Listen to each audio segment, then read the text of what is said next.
isn't attractive.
Good morning, friends.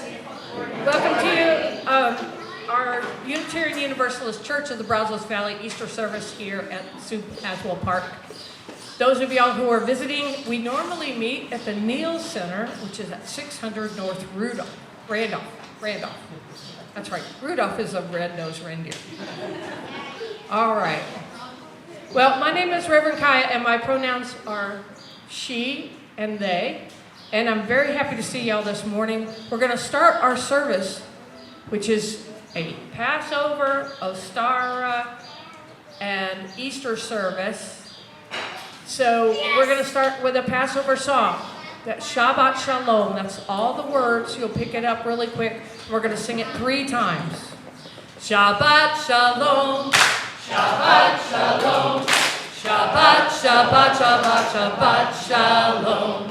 Shabbat Shalom, Shabbat Shalom, Shabbat, Shabbat, Shabbat, Shabbat Shalom. Shabbat, Shabbat, Shabbat, Shabbat Shalom. Shabbat, Shabbat, Shabbat, Shabbat Shalom. Shabbat Shalom, Shabbat Shalom, Shabbat, Shabbat, Shabbat, Shabbat Shalom. Shabbat Shalom, Shabbat Shalom. Shabbat, Shabbat, Shabbat, Shabbat Shalom. Shabbat Shalom, Shabbat Shalom. Shabbat, Shabbat, Shabbat, Shabbat Shalom. Shabbat, Shabbat, Shabbat, Shabbat Shalom. Shabbat, Shabbat, Shabbat, Shabbat Shalom. Shabbat Shalom, Shabbat Shalom. Shabbat, Shabbat, Shabbat, Shabbat Shalom. Last chant. Shabbat Shalom, Shabbat Shalom, Shabbat, Shabbat, Shabbat, Shabbat Shalom.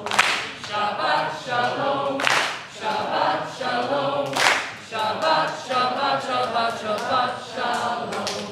Shabbat, Shabbat, Shabbat, Shabbat Shalom. Shabbat, Shabbat, Shabbat, Shabbat Shalom. Shabbat Shalom, Shabbat Shalom. Shabbat, Shabbat, Shabbat, Shabbat, Shalom.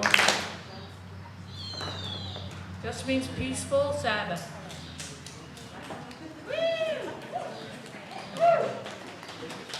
Welcome to the Unitarian Universalist Church of the Brazos Valley, UUCBV, or Brazos, UU for short.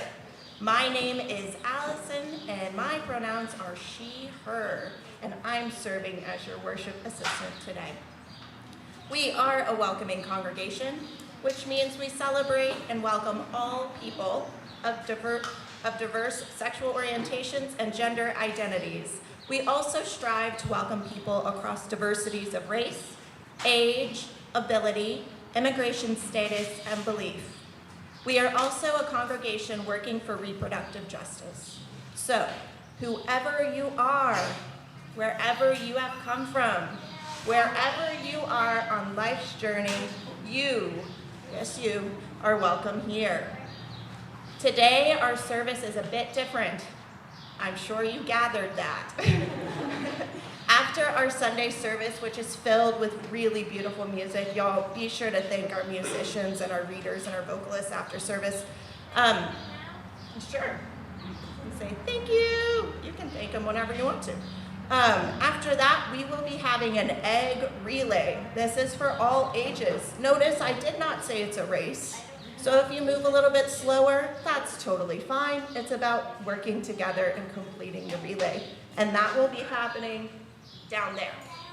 After that, we will have lunch, and we will be having the Stewardship Committee's prize drawings. So be sure to be on the lookout for that. And we are having an egg launch.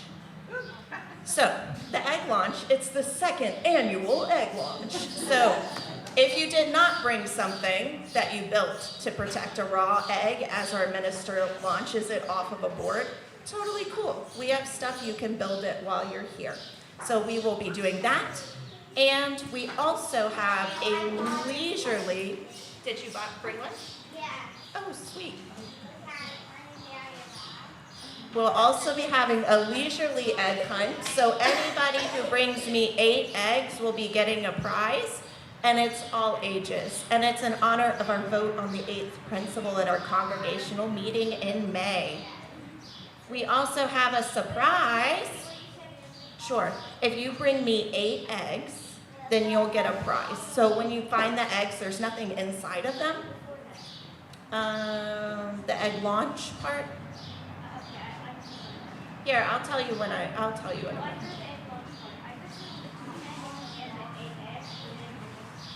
Oh, I said a leisurely egg hunt. Okay, so what you do is there's already eggs hidden out here, or some aren't so hidden. So if you bring me 8 of them, then you'll get a prize bag. Yeah. Yeah, everything's for all ages.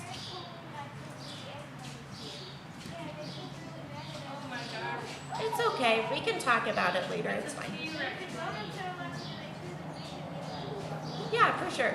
And as a surprise, there's a big surprise this year. Our minister has brought a piñata. So if you stick around till the end of all these activities, we will be breaking the piñata open.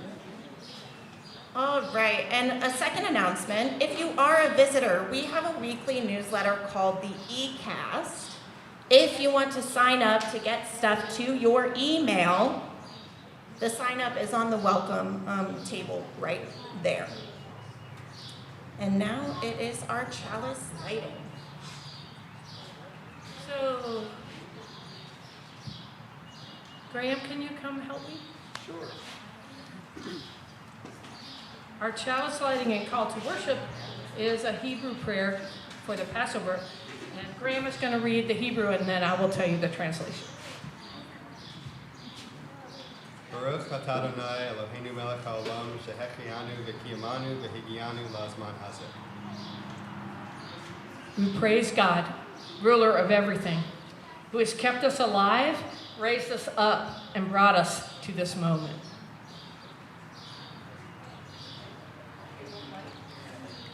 Okay, everybody use your imagination. We're lighting the chalice.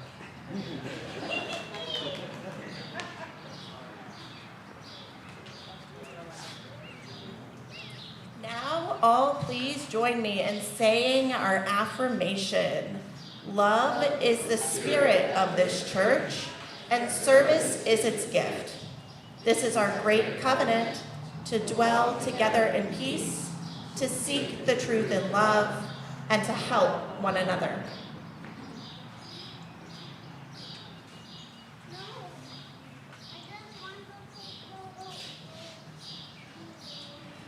Now is the point in our service where we greet the holy. As Unitarian Universalists, we believe there's a spark of the divine in every person. And this is your big opportunity to say, hey.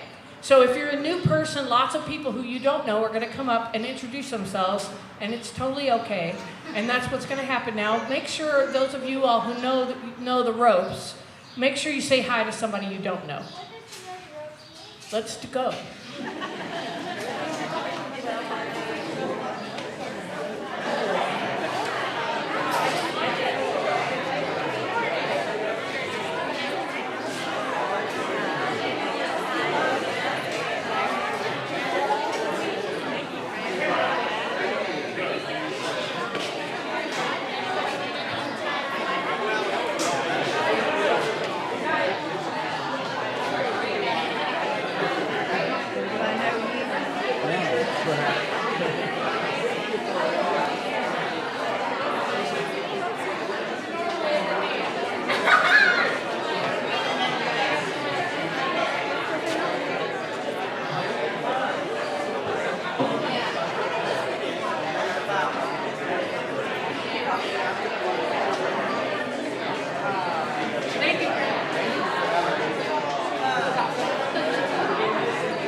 will open. I know my fears will burn away. I know my soul will unfurl its wings. I know this rose will open. When we say that prayer,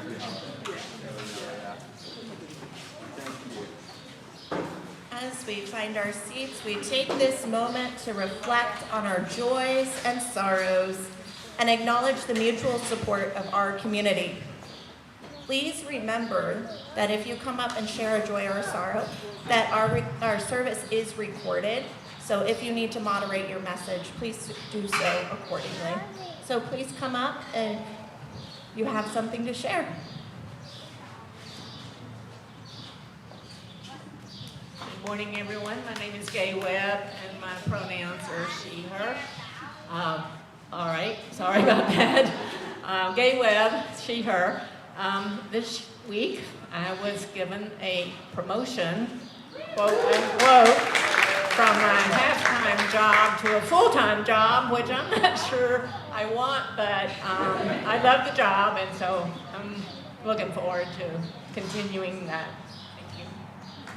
Yay!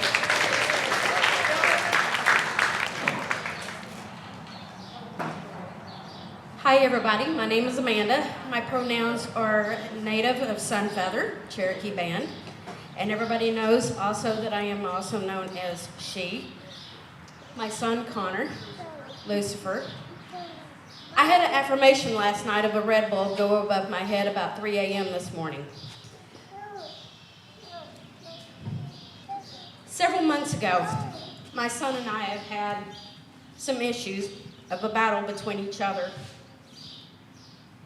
The battle that we've had have made me the better mother that I have become in the past several months. And I have come to the realization becoming a mother is not just sacrificing for yourself, it's sacrificing for your children.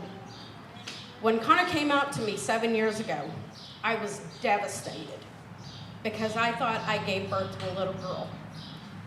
But the proudness that my son stands here today, I look at him, at the young man that he has developed, has made me no more prouder than a mother that I am standing before you.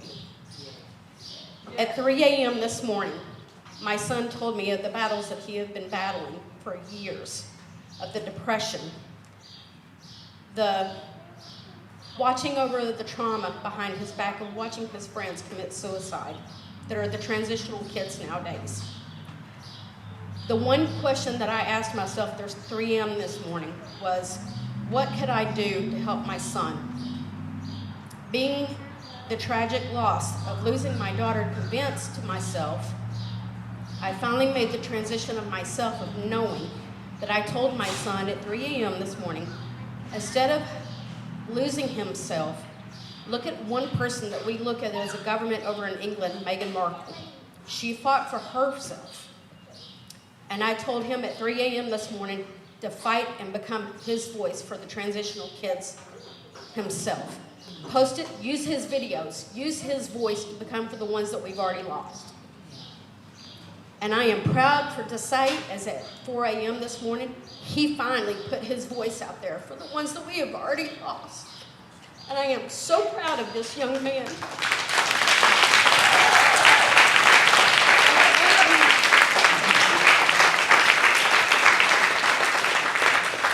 Morning, everybody. I'm Lucifer James, or Lucifer, but my mom prefers to call me Connor. I am on the spectrum. I have autism, so forgive me for not making eye contact. I did want to bring awareness to the fact that as of recently, with everything going on with the government of people trying to take away trans rights, there have been a lot of people taking their own because they're so terrified. And as of my blood, they're my brothers and sisters, and I've also lost someone too, unfortunately, a long time ago when I was about 13.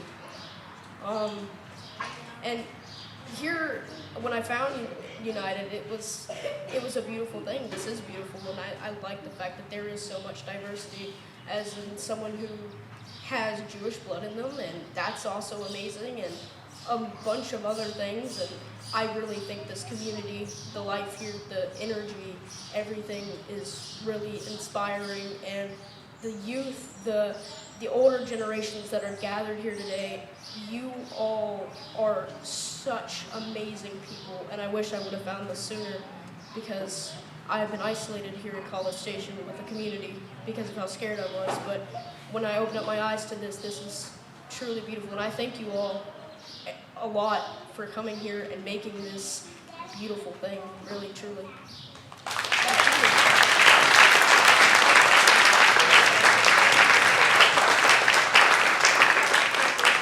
So if you all want to know the Cherokee pronouns, so if you're a female, then it's gayhooch, and if it's male, it's chooch. Just in case you want to know. Anybody else?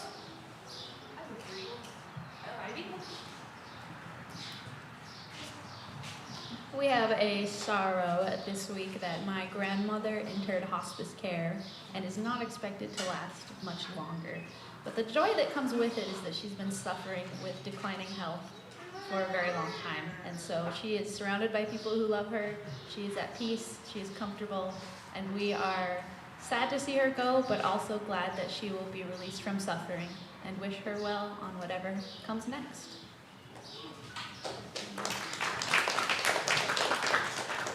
Come up here, that's why if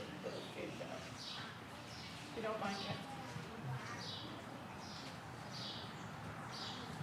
Well, I'm glad to have my daughter, my son, my daughter-in-law, and 3 of my grandsons here today. They don't live really near. They're in the Dallas-Fort Worth area, but I'm really glad to have them here.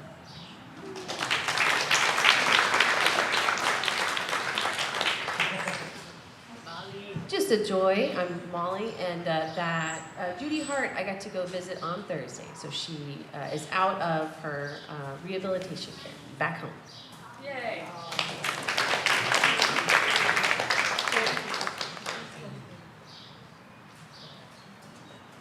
Y'all, I just want to say, Chills, our living community, our living tradition is so beautiful and so sacred to me, and I really appreciate all of you here. May we remember those who have spoken, those they have named, and those we hold in silence in our hearts. And I'll invite Ivy Chatwin up for her piece.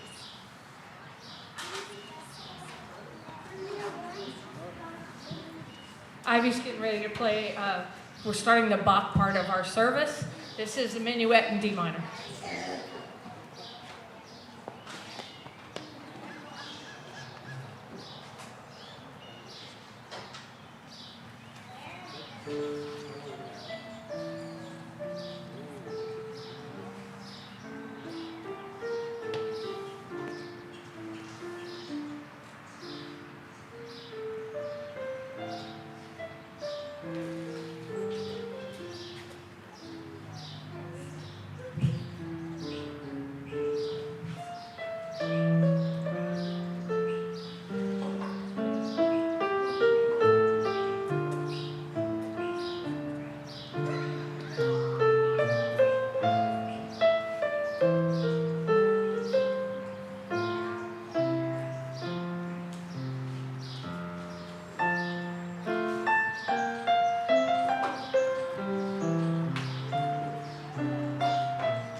So this morning, the sermon's going to be in 3 short sections. But I'm talking about Jesus' women. All the women in Jesus' life. Now this first section is about his family and his ancestors. In the New Testament, in the book of Matthew, we get a list of Jesus' ancestors, including Abraham and, of course, King David. But the list includes 5 women, and 4 of them are Gentile women. Now, why would he have done that? Why would they have done that? The gospel writer, why would they have done that? Well, y'all remember what was going on then is that we have this Jewish prophet, teacher, who's been killed. And now we're trying to convince all the Gentiles to join and become Christians, so that he's got 4 relations that are Gentiles. That makes sense, right? So let's start with Tamar. Tamar was a Gentile and probably a Canaanite, and she was married to one of Judah's son who died. And then she was given to his second son because that was the convention. You know, if you were a widow, then you become the wife of the second son, and they could have more than one wife. So this happens twice, and the father-in-law, Judah, he's like, wait a minute, I don't want to give this to my third son because he might die too. So Tamar got sent back to her family, which is not the way things were done. So she was pretty desperate. She was in a hard place, and she returned to her father's house to wait for the third son, whose name was Shalom.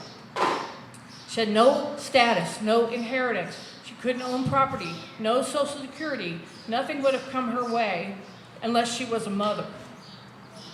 This is what she did. Kind of unconventional, but she went out on the road and pretended to be a prostitute. And Judah came by and picked her up. And she got pregnant by Judah. And before he left, she got a copy of his staff and a few of his belongings. So after she had the baby, she went to his house and she gave him back his stuff. And then he had to acknowledge her child, and that's how she got taken care of. So Tamar, she's pretty cool. And then after that, we have the second woman is Rahab. Now Rahab was a prostitute. She was a Gentile woman. And she lived in Jericho. Y'all know Jericho? Joshua at the battle of? Yes, y'all sing me the song. There you go.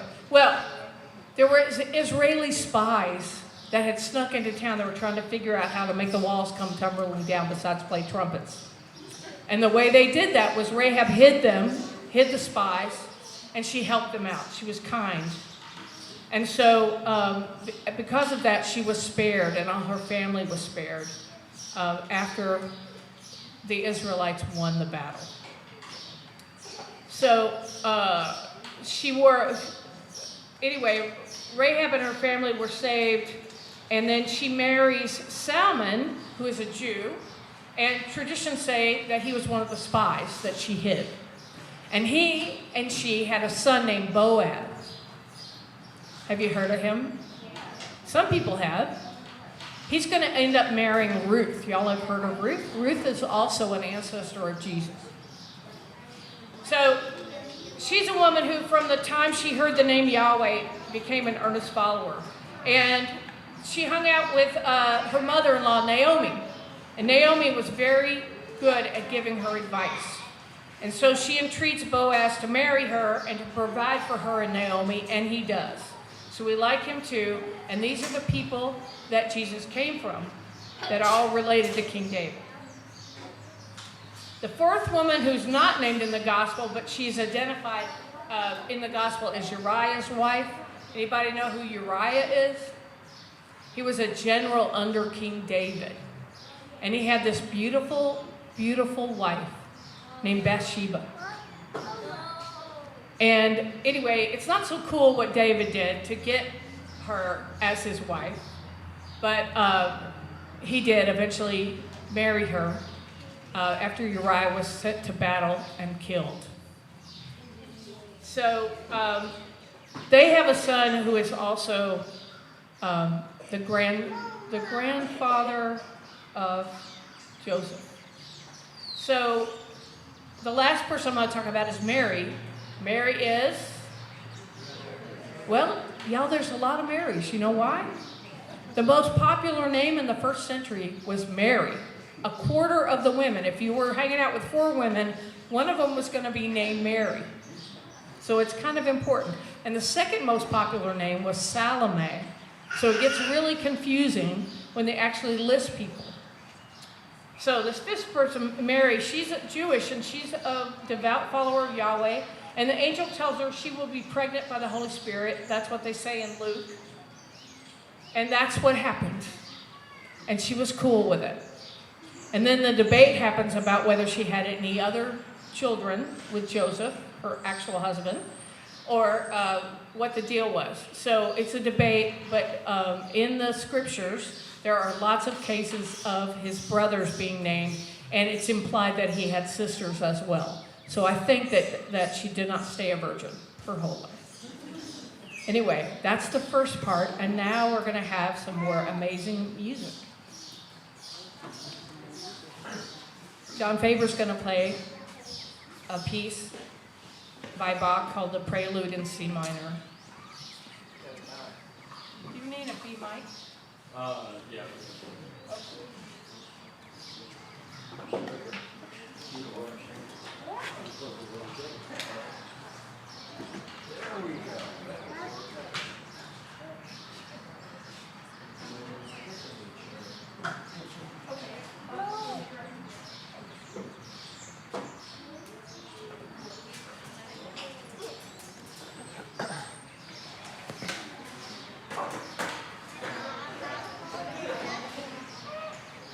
So I decided to punish myself with this piece. It's written for piano, and Bach likes to shred. I like to shred, but moving it over to guitar was really tricky. So let's watch me punish myself.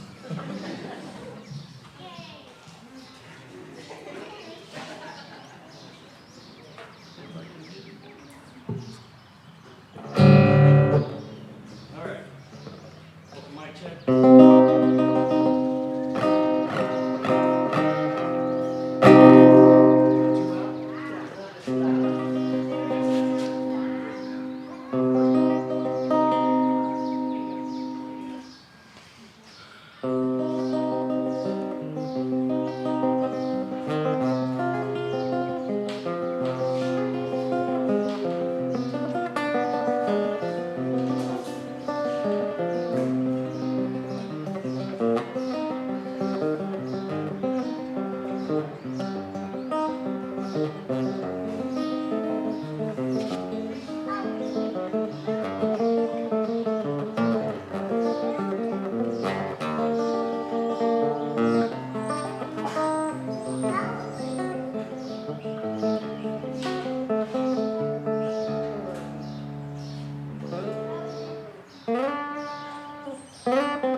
So the second part of the sermon is about Jesus' female disciples. Did you all know that he had them?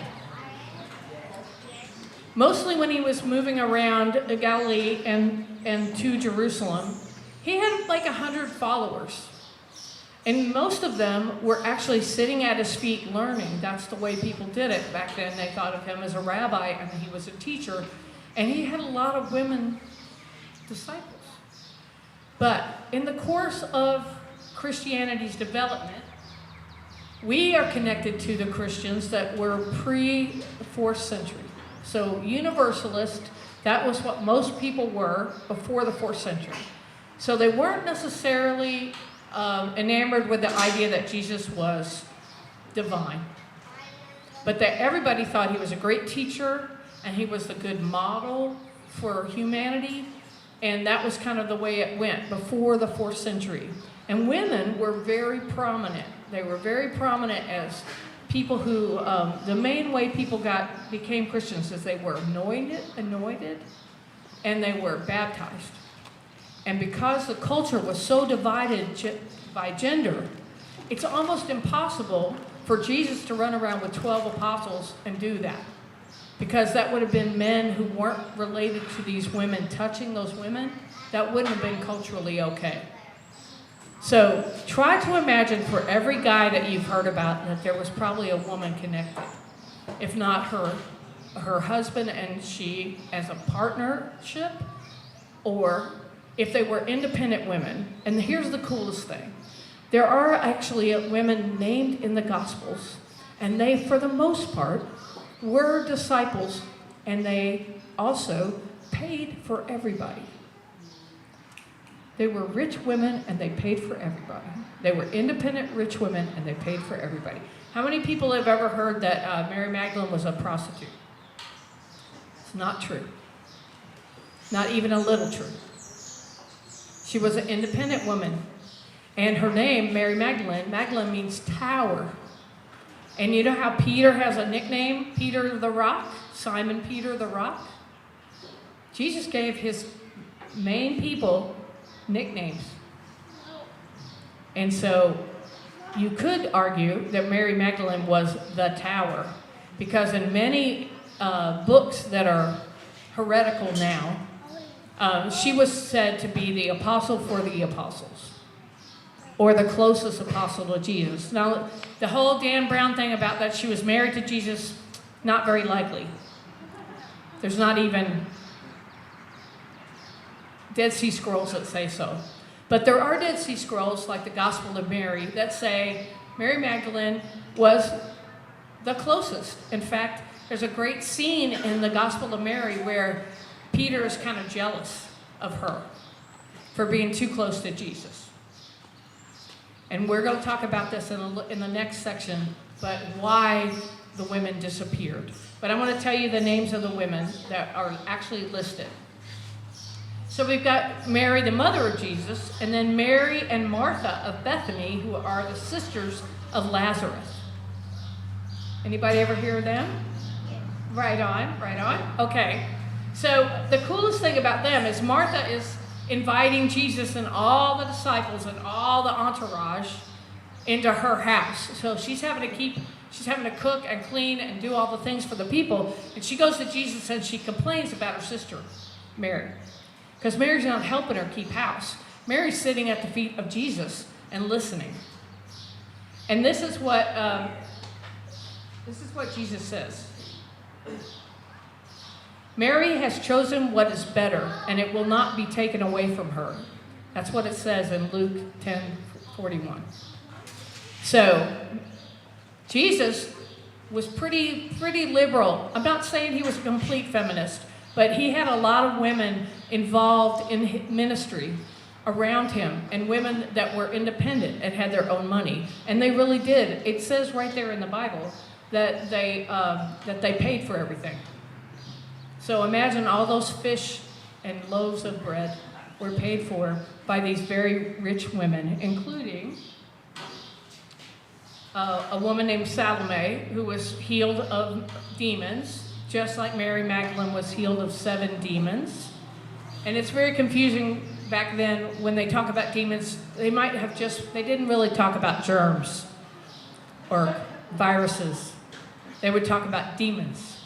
So we don't know what they were healed of, but all these women who hung around with Jesus and became his followers rich or poor, were probably healed by Jesus or one of the people he assigned to do that.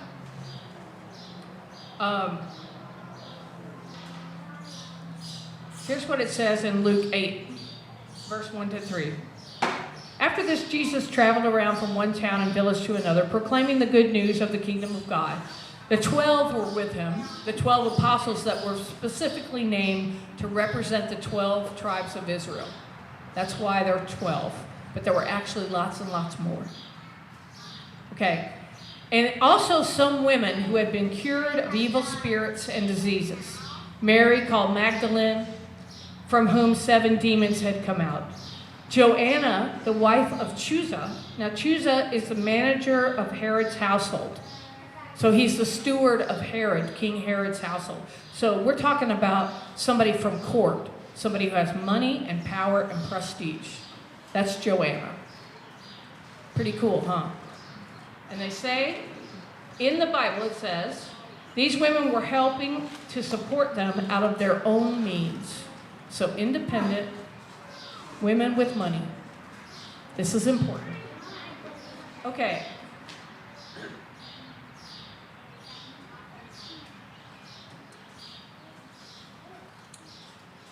One of the criticisms that the Romans and other people who are against the Christians, the early Christians, one of their ways of making fun of the people was to say that they had too many women in power and too many women being prominent early on.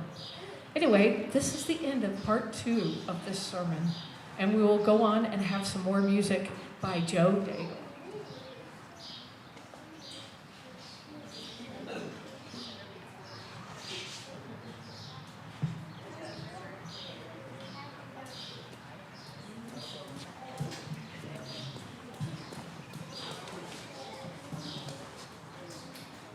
This is a beautiful piece of music, known mostly as the Air on the G string now, but it was originally from Bach's Orchestral Suite No. 3 in D major, which is just a wonderful piece of music.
Okay. So this last part is about the women in the early church. And so I wrote it all out, but I'm just going to talk to you about this because we are under a lot of misconceptions that we have been taught for the last 1700 years. So how many people feel like women aren't supposed to talk in church, they're not supposed to be ministers, they're not supposed to be teachers? Anybody hear that when you were growing up? Okay, that's in Timothy. It's supposedly a letter from Paul. Y'all know who Paul is? You know Paul didn't ever meet Jesus? He had a vision, whatever. I'm not crazy about Paul because he's so misogynist. But when I've done the research on this, I found out that maybe he's not quite as bad a guy as I thought. Because after Constantine has his vision and decides that Christianity is going to be the state religion of Rome, there's a lot of things that change. One of the things that changes is that they have to suppress all the women who are ministering and having church in their house and baptizing people and teaching and speaking up. That's the problem. So what happens is there's about 2 centuries where they're trying to suppress women and take it away. So there are 7 letters from Paul that are in the Gospels that are probably, he wrote them. And in those, he pretty much talks like a guy who understands that he needs women to be part of the ministry, especially because the culture was so separate between men and women. And so it would be so uncool for people that you weren't related to be touching you or baptizing you or anointing you with oil to heal you, that you would need a pair. And they talk about it literally in the Greek, they talk about 2 by 2, just like Noah. So imagine that for every guy you hear about, there is probably a woman that was partnered with him. Pretty cool idea, right? And in Paul's letters, many of those pairs, those married pairs, are talked about specifically by name.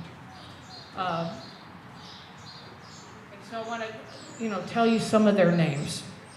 You should definitely check out this woman named Thesila, who there was a whole book called The Acts of Paul and Thesila, and it was like as popular as Dan Brown books. But she is supposedly a person that actually lived, and they can prove it in other ways. And she was converted to Christianity by St. Paul, and they worked together as a team. And she was very powerful. She was saved by the divine rescue and not killed a number of times. And she had a career as a healer, a preacher, and a religious teacher. So she's definitely worth checking out. There's a woman named Perpetua, who was an early Christian martyr, along with her slave Felicitas, who was killed because she wouldn't renounce her faith.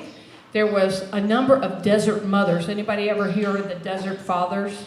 These guys who went out in Egypt and were ascetics, and they started monasteries, kind of the early monastery movement. There were also women who did that too, and they were usually filthy rich. They were wealthy, wealthy, wealthy people, and they paid for whole monasteries, and they paid for all these things, and their names are remembered. So if you want to find out more about them, there are quite a few. Amina Silentia of Alexandria, she founded a monastery. Saint Marcella was a wealthy Christian woman. After her husband's death, devoted herself to faith and a life of chastity and service to others. A lot of women in the early church, that's what they did. They didn't have sex with anyone, and they worked for other people. They helped people, they healed them, they baptized them, or they let people have church in their houses, not just in caves, like we are all told all the time. So I want you to check out some of these people. Proba, she was one of the first, she was a travel writer, and she also invented a kind of poetry called a cento, where every line of the poem comes from another verse. She is an early Christian who invented that. I believe she died in the Visigoths taking over Rome. She died then. St. Paula. This is also where all these people's names come from. Now, why should Unitarians know this stuff? One, you need to know enough about Christianity, even if you don't believe in it, that you can live in this society and not be ignorant. People will make fun of you like you don't know. So it's good for our kids to at least know the names of these people and know kind of what the stories are. I'm not saying that we have to believe it because, personally I don't. But as a feminist, I like this story because it's pretty easy to prove that there were lots of women and they got erased on purpose. Now here's the part of the thing I want to talk about. So supposedly, Constantine, about 315 or so, he had a conversion because he had a vision. He was in a battle with another emperor, and he saw a cross in his mind, and then he had his soldiers put the cross on, and he won the battle when he shouldn't have. And that's when he decided to convert to Christianity. That's the story. But I want you all to think about this. Most of the Roman soldiers at the time were into a god named Mithra. Anybody hear of Mithra before? You know Mithra's birthday? December 24th. Yeah. Mithra, almost all the soldiers were into Mithra. And they wore little red hats. If you look at Constantine's triumphal arch, there's all these pictures that relate to Mithra, not Jesus. But after Christianity became the state religion of the Roman Empire, there are lots and lots of pictures of Jesus as a centurion in his Roman regalia. Do y'all think that's weird? Yeah. And this is why it wasn't cool to have women anymore. That's why they had the Council of Nicaea. That's why they started calling people like us heretics. The Arians, people who didn't think of Jesus as a divine being. They got in trouble. That's where they got in trouble. Constantine. And that's where you start seeing women being left out. There's a great documentary out there. The head of the theological school at Edinburgh, her name is Dr. Helen Bond, and she and her friend Dr. Joan Taylor from King's College in London have a documentary on Jesus' female disciples. Highly recommend it.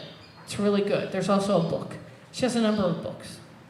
Books about what Jesus might have actually looked like, books about, what's historical, what's not historical.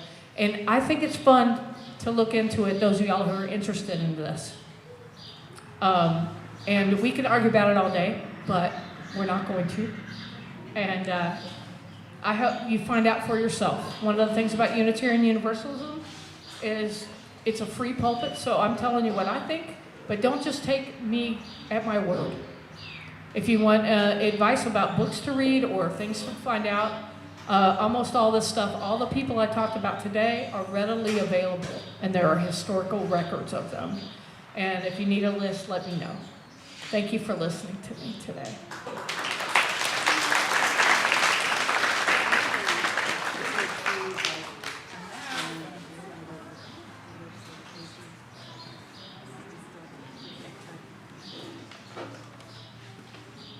Now, let an offering be taken to sustain and strengthen this place, which is sacred to so many of us, a community of memory and of hope. For we are now the keepers of the dream. This church shares the proceeds of the offering plate donation every single week to support important nonprofit organizations with which we work. This month, we are proud to support the Brazos Interfaith Immigration Network. BIN's mission is to promote the human dignity and well-being of all immigrants in our community and to advocate for and facilitate better access to legal, educational, and social services. Please be as generous as you can. Y'all, this is our choir possible today.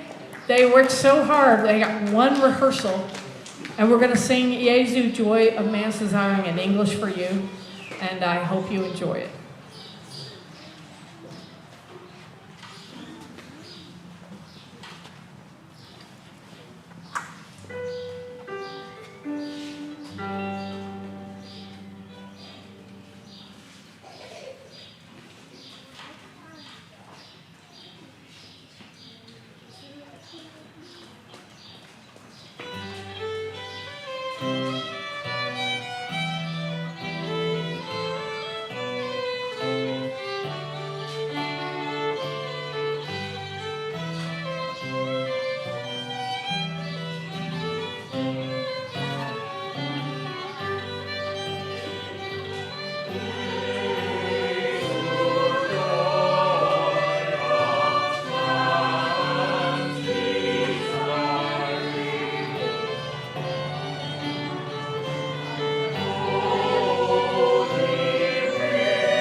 called Jesu, Joy of Man's Desiring. We give thanks for these gifts that you have given, for those that we receive, and for each other. May your generosity return to you tenfold. And our chalice that you have in your heart, you can go ahead and extinguish it with me if you would like. We extinguish this flame, but not the light of truth, the warmth of community, or the fire of commitment. These we carry in our hearts until we gather together again.